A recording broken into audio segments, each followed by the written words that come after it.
दोस्तों, साल 2022 के खत्म होते होते इंडिया के पास एक गोल्डन अपॉर्चुनिटी आने वाली है।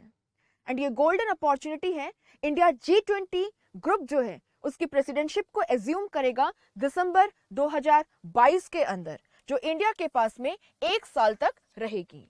एंड ये काफी मायने रखता है क्योंकि फर्स्ट टाइम ऐसा होगा जब इंडिया G20 मेंबर कंट्रीज के head of the state and head of the government की समिट को इंडिया के अंदर होस्ट करेगा। G20 ये प्रेसिडेंटशिप जो है वो इंडिया के लिए अपॉर्चुनिटीज एंड चैलेंजेस दोनों लेके आया है। आज के इस वीडियो में हम जानेंगे G20 कंट्रीज क्या हैं, G20 ग्रुप क्यों फॉर्म किया गया, इसके क्या ऑब्जेक्टिव्स हैं एंड G20 की प्रेसिडेंटशिप इंडिया के लिए क्या अपॉर्चुनिटीज एंड चैलेंजेस लेके आया है। दोस्तों, अगर मैं G20 की बात करूं तो इसके अंदर कुल 19 कंट्रीज एंड यूरोपियन यूनियन जो है वो इसका मेंबर है। डेवलप्ड एंड डेवलपिंग इकोनॉमीज दोनों इसका हिस्सा हैं। ये सबसे पहले 1999 के अंदर फॉर्म किया गया and the purpose was financial stability, यानी वित्तीय स्थिरता। ऐसा क्यों? क्योंकि 1990s के अंदर हमें east Asia, specially south east Asia के अंदर फाइनेंशियल क्राइसिस जो है वो देखने को मिला। सो डिसाइड किया गया कि इस फाइनेंशियल क्राइसिस को फ्यूचर में अवॉइड करने के लिए हमें चाहिए फाइनेंशियल स्टेबिलिटी को सिक्योर करने वाला एक ग्रुप, और फिर आया G20। 2008 से G20 के अंदर head of the state and head of the government जो है वो भी पार्टिसिपेट करने लगे। इससे पहले 1999 से लेके 2008 तक मेजरली इसके अंदर फाइनेंस मिनिस्टर मेंबर कंट्रीज के एंड सेंट्रल बैंक के जो गवर्नर्स हैं वो पार्टिसिपेट करते थे। G20 की अगर मैं बात करूं तो आज G20 दुनिया की जीडीपी का 85% हिस्सा फॉर्म करता है। इंटरनेशनल ट्रेड के अंदर इसका 75% शेयर है। And not only this, world population में से 2/3 पॉपुलेशन यानी दुनिया की 2/3 जनसंख्या G20 मेंबर कंट्रीज के अंदर रहती है। So this group is definitely very important. ये वेरियस सेक्टर्स के अंदर काम करता है, स्पेशली आपका climate and environment, finance and economy से जुड़े हुए सेक्टर्स जैसे कि trade and investment, digital economy, energy, anti corruption, employment. इसके अलावा education, health, agriculture, tourism and culture. So India के पास में काफी अपॉर्चुनिटीज हैं। हम बात करेंगे कि G20 की प्रेसिडेंटशिप के साथ में इंडिया के पास कौन कौन सी अपॉर्चुनिटीज आ रही हैं। सबसे इंपॉर्टेंट, G20 की ये प्रेसिडेंटशिप इंडिया को एक मौका दे रही है डेवलपिंग कंट्रीज की आवाज बनने का G20 ग्रुप के अंदर। अभी तक G20 जो है इसके अंदर G8 कंट्रीज यानी जो डेवलप्ड वर्ल्ड है वो डोमिनेट करता आया है। एंड ये बहुत ही सुनहरा अवसर है क्योंकि G20 की प्रेसिडेंटशिप 2022 से लेके 2024 तक लगातार डेवलपिंग कंट्रीज के हाथ में रहेगा। 2022 में इंडोनेशिया के पास, 2023 में इंडिया के पास में, 2024 में ब्राजील के पास एंड 2025 में साउथ अफ्रीका के पास। सो 22, 23, 24, 25 कंटिन्यूअसली डेवलपिंग कंट्रीज के हाथ में इसकी प्रेसिडेंटशिप है। जब इंडिया के पास प्रेसिडेंटशिप होगी तो G20 ट्रोइका यानी कि उन 3 कंट्रीज का ग्रुप जो पास्ट प्रेसिडेंट थे, प्रेजेंट प्रेसिडेंट हैं एंड आने वाले प्रेसिडेंट बनेंगे, वो कंट्रीज होंगी Indonesia, India and Brazil. India अगर यहाँ पे प्रॉपर एजेंडा सेट कर देता है तो ये डेवलपिंग कंट्रीज के इंटरेस्ट और इंडियन एजेंडा को कैरी फॉरवर्ड कर पाएंगी G20 के अंदर। साथ ही में आप जानते हैं कि जो मल्टीलेटरल फाइनेंशियल इंस्टीट्यूशंस हैं जैसे कि IMF, वर्ल्ड बैंक, इनके गवर्नेंस में काफी कुछ बदलाव लाने की जरूरत है। इंडिया के पास अवसर है कि इंडिया गवर्नेंस रिफॉर्म्स के लिए एक एजेंडा सेट करे। नॉट ओनली दिस, आप जानते हैं डिजिटल ट्रेड जो है उसके रूल्स को लिखा जा रहा है and India being a major IT hub यहाँ पे लीड ले सकता है कि डिजिटल ट्रेड के ये जो रूल्स लिखे जा रहे हैं इसके अंदर India, Indian companies and Indians के इंटरेस्ट को प्रोटेक्ट किया जा सके बाकी डेवलपिंग कंट्रीज के साथ साथ में। साथ ही साथ में आप जानते हैं कोविड-19 के चलते सप्लाई चेन का डिस्ट्रप्शंस होना, एंड उसके बाद में भी जियोपॉलिटिकल टर्मोइल जो आजकल हम देख रहे हैं, फिर चाहे वो रशिया यूक्रेन का वॉर हो गया, यूएस चाइना की टेंशंस हो गई, या बाकी देशों के बीच में जो तनाव है, उसके चलते वर्ल्ड इकोनॉमी जो है इट इज इन शैम्बल्स, काफी खराब हालत में है। यहां तक कि ग्लोबल रिसेशन की बात की जा रही है कि 2023 के अंदर हमें ग्लोबल रिसेशन देखने को मिल सकता है। इंडिया के पास चांस है कि इसको सक्सेसफुली बाकी देशों को भी बाहर निकाल पाए इस ग्लोबल रिसेशन से। So lot many opportunities are there.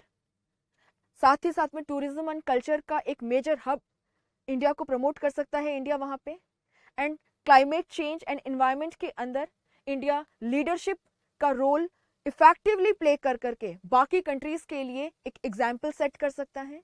So India के पास काफी अपॉर्चुनिटीज हैं G20 की प्रेसिडेंटशिप के साथ साथ में।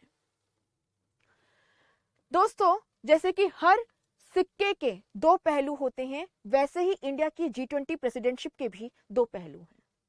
इंडिया के पास ये प्रेसिडेंटशिप एक ऐसे टाइम पे आ रही है जब, जैसे मैंने अभी थोड़ी देर पहले ही आपसे कहा, जियोपॉलिटिकल टर्मोइल जो है वो बहुत ज्यादा है, इकोनॉमी शैम्बल्स में है। हम कुछ देर में इसको डिस्कस करेंगे, लेकिन उससे पहले आपके लिए एक बहुत इंपॉर्टेंट इंफॉर्मेशन। अगर आप यूपीएससी सिविल सर्विसेज की सीरियसली तैयारी कर रहे हैं एंड 2023, 2024 या उसके बाद भी यूपीएससी का अटेम्प्ट देने का प्लान कर रहे हैं, तो टेक्स्ट बुक आपके लिए लेके आया है super coaching. Super coaching IAS के अंदर हम आपको सुपर टीचर्स के best of the courses, study notes, daily live classes, mock test for practice सब कुछ प्रोवाइड कर रहे हैं, प्रीलिम्स और मेंस दोनों का मिला के, इंक्लूडिंग योर ऑप्शनल सब्जेक्ट। अगर मैं कॉस्ट की बात करूं तो अगर आप हमारा 12 महीने का कोर्स खरीदते हैं तो पर मंथ आपको ये पड़ेगा 3000 रुपए में। आप चाहें तो मेरा कूपन कोड यूज कर सकते हैं सोनप्रिया, एंड इसके ऊपर आपको मिल जाएगा 20% का फ्लैट डिस्काउंट, यानी ये आपको कुछ 2400 रुपए पर महीने में पड़ेगा। तो आप अभी एनरोल कर सकते हैं, लिंक डिस्क्रिप्शन में दी गई है, एंड कूपन कोड यूज कीजिएगा, आपको डिस्काउंट मिलेगा। दोस्तों, इंडिया के सामने जो चैलेंजेस है उसकी बात करते हैं। आप जानते हैं कोविड क्राइसिस जो है वो अभी भी पूरी तरीके से खत्म नहीं हुआ है। चाइना, तिब्बत, इनके अंदर आप देख लीजिए, आपको अभी भी कोविड के बहुत सारे केसेस देखने को मिलेंगे। ये खत्म होता उससे पहले ही फरवरी 2022 में रशिया ने यूक्रेन के ऊपर अटैक कर दिया, काफी चर्चा में रहता है। 9 महीने हो चुके हैं इस वॉर को और इसमें कोई एंड हमको नजर नहीं आ रहा। इस वॉर के चलते यूएस और जो वेस्टर्न यूरोप की कंट्रीज हैं उनके बीच में एंड रशिया के बीच में काफी तनाव जो है वो बढ़ गया है। एंड आप जानते हैं G20 जो ग्रुप है उसके अंदर वेस्टर्न यूरोप की most of the countries included हैं, रशिया भी है, और इनकी आपस में बिल्कुल नहीं बनती। तो यहां पे इफेक्टिवली कोऑपरेशन के साथ में, कोऑर्डिनेशन के साथ में काम करना इंडिया के लिए एक टफ टास्क होगा। रशिया यूक्रेन वॉर जैसे जो इश्यूज है वैसे ये यूनाइटेड नेशंस के सिक्योरिटी काउंसिल में डिस्कस होने चाहिए, लेकिन डेवलप्ड वर्ल्ड की, वेस्टर्न यूरोप की कंट्रीज का कहना है कि G20 में भी इनको डिस्कस किया जाए, क्योंकि कहीं ना कहीं ये जो वॉर है ये सप्लाई चेन को डिस्टर्ब करता है, एनर्जी सिक्योरिटी को अफेक्ट करता है, इंडस्ट्रीज को इंपैक्ट कर रहा है, and economic crisis and financial crisis जो है वो क्रिएट कर सकता है, एंड फाइनेंशियल स्टेबिलिटी के लिए एक चैलेंज हो सकता है, एंड फाइनेंशियल स्टेबिलिटी को सिक्योर करना G20 का एक मेजर एजेंडा है। तो यहां पे ये इश्यूज डिस्कस होने चाहिए। ये वॉर आप जानते हैं, इसके चलते नॉर्थ स्ट्रीम पाइपलाइन के अंदर गैस लीक होना, यूएस का रशिया पे ब्लेम, रशिया का यूएस एंड वेस्टर्न यूरोप की कंट्रीज पे ब्लेम, एंड यूरोप के अंदर एनर्जी सिक्योरिटी का क्राइसिस, ये सब हम न्यूज में देख रहे हैं। नॉट ओनली दिस, रिसेंटली जब से मिस्टर पुतिन ने बिल को साइन किया है एंड यूक्रेन के ईस्टर्न रीजन में 4 एरियाज को एनेक्स करके रशियन टेरिटरीज का हिस्सा डिक्लेयर कर दिया है, तब से ये टेंशंस और ज्यादा बढ़ गई हैं। वेस्टर्न यूरोप की कंट्रीज एंड यूएस का कहना है कि वो इस एनेक्सेशन को बिल्कुल इलीगल मानती हैं एंड यूक्रेन को हर हेल्प प्रोवाइड करेंगी। ऐसे में मिस्टर पुतिन जो है उन्होंने न्यूक्लियर थ्रेट्स जो है उनको और तेजी से देना शुरू कर दिया है। इनफैक्ट उन्होंने रिसेंटली न्यूक्लियर मिलिट्री ट्रेन जो है उसे रशिया यूक्रेन बॉर्डर्स की तरफ रवाना कर दिया है। उधर अगर आप दूसरी तरफ देखें तो इसके रिस्पॉन्स में बड़ी तेजी से अमेरिका यूक्रेन को मिलिट्री एड प्रोवाइड कर रहा है ताकि वो रशिया से डील कर पाए। यानी टेंशंस जो है वो काफी कुछ बढ़ चुकी हैं और इसका इंपैक्ट G20 पे भी हमें देखने को मिलेगा। दूसरा, आप जानते हैं जब से यूएस स्पीकर जो है नैन्सी पेलोसी ये ताइवान विजिट पे गई, तब से चाइना एंड अमेरिका के बीच में टेंशंस काफी बढ़ गई हैं। अमेरिका की जो स्पीकर हैं, इनकी विजिट के बाद में चाइना ने कहा कि ये वन चाइना पॉलिसी का वायलेशन है, हमें अमेरिका से कोई बातचीत नहीं करना। चाइना एंड यूएस जो दो मेजर इकोनॉमीज हैं एंड नंबर 1 एंड नंबर 2 पे आती हैं जीडीपी साइज के अकॉर्डिंग, इनके बीच की टेंशंस वर्ल्ड ओवर रिफ्लेक्ट होती हैं। सो G20 के अंदर भी ये टेंशंस हमें इन दोनों कंट्रीज के बीच में देखने को मिलेगी और इन दोनों को एक सिंगल प्लेटफॉर्म पे लाके बात करना इंडिया के लिए भी टफ टास्क होगा, जहां पे इंडिया की खुद चाइना के साथ में काफी टेंशंस चल रही हैं। इसके अलावा recently IMF international monetary fund ने भी कहा कि जब से रशिया यूक्रेन वॉर शुरू हुआ है एंड यूएस और चाइना की टेंशंस बढ़ रही हैं, तब से जो हमारे क्लाइमेट चेंज के गोल्स हैं कि हमें इस सेंचुरी के एंड होते होते जो अर्थ का एवरेज सरफेस टेम्परेचर में इंक्रीज होने वाला है उसे विद इन 2 डिग्री सेल्सियस रखना है प्री इंडस्ट्रियल लेवल से। ये कहीं ना कहीं हमें अचीव करने में बहुत डिफिकल्टी आएगी, क्योंकि कोऑपरेशन और कोऑर्डिनेशन की कोई संभावना दूर दूर तक नजर नहीं आ रही है। इस गोल को अचीव करने के लिए बहुत जरूरी है कि बाय 2050 हम लोग नेट कार्बन न्यूट्रलिटी को अचीव कर ले, यानी कि जितना कार्बन हम एमिट कर रहे हैं उतना कार्बन हम एनवायरमेंट से एब्जॉर्ब कर लें ताकि नेट एमिशन जीरो हो। बट कोऑर्डिनेशन नहीं है तो it will be a difficult task. Russia Ukraine war के चलते एनर्जी क्राइसिस हो रहा है एंड एनर्जी क्राइसिस के चलते जो आपके एनर्जी ऑयल है, गैस है, इनके प्राइसेस स्काई रॉकेट हो रहे हैं। आप जानते हैं रिसेंटली आज की ही न्यूज है, ओपेक प्लस जो है उसने अपनी ऑयल एंड गैस सप्लाई जो है उसको कट डाउन कर दिया है ताकि प्राइसेस इंक्रीज हो और वो उसका बेनिफिट उठा पाए। दूसरी तरफ अमेरिका और चाइना की टेंशन क्लाइमेट चेंज के जो हमारे गोल्स हैं उनको डिफीट करेगी, क्योंकि आप जानते हैं जब तक कि यूनाइटेड स्टेट्स और चाइना कोई स्टेप नहीं लेंगे एंड ये कोऑर्डिनेट नहीं करेंगे तब तक हमारे गोल्स को अचीव करना बहुत डिफिकल्ट है। द रीजन बीइंग ये दोनों कंट्रीज दुनिया भर में जो फॉसिल फ्यूल से एमिशंस होते हैं उसका 40% कंट्रीब्यूट करती हैं। Very important. इसके अलावा वर्ल्ड इकोनॉमी की अगर मैं बात करूं, पहले कोविड-19 के चलते सप्लाई चेन डिस्ट्रप्शन, फिर रशिया यूक्रेन वॉर के चलते सप्लाई चेन डिस्ट्रप्शन जो कहीं ना कहीं इंडस्ट्रीज को अफेक्ट कर रहा था। इसके बाद में गवर्नमेंट्स को वेलफेयर पैकेजेस अनाउंस करने पड़े और इन सब के चलते जब सप्लाई बहुत ज्यादा नहीं हो रही है बट वेलफेयर पैकेजेस को अनाउंस करने के बाद में डिमांड बढ़ती जा रही है, तो हम देख रहे हैं कि इन्फ्लेशन इंक्रीज हो रहा है, महंगाई हर देश में बहुत तेजी से बढ़ रही है। और इस महंगाई को कंट्रोल में करने के लिए, जैसे कि मैं अगर आपको एग्जांपल दूं तो यूएस का जो फेडरल बैंक है, सेंट्रल बैंक है, उसने अपने इंटरेस्ट रेट को हाइक कर दिया ताकि प्राइसेस डाउन आ जाएं एंड जो पुअरेस्ट ऑफ पुअर है वो सफर ना करें। जब यूएस ने ये स्टेप लिया तो बाकी कंट्रीज पे इसका नेगेटिव इंपैक्ट है, उनकी करेंसी जो है वो फॉल हो रही है, वहां पे इन्फ्लेशन पहुंच रहा है।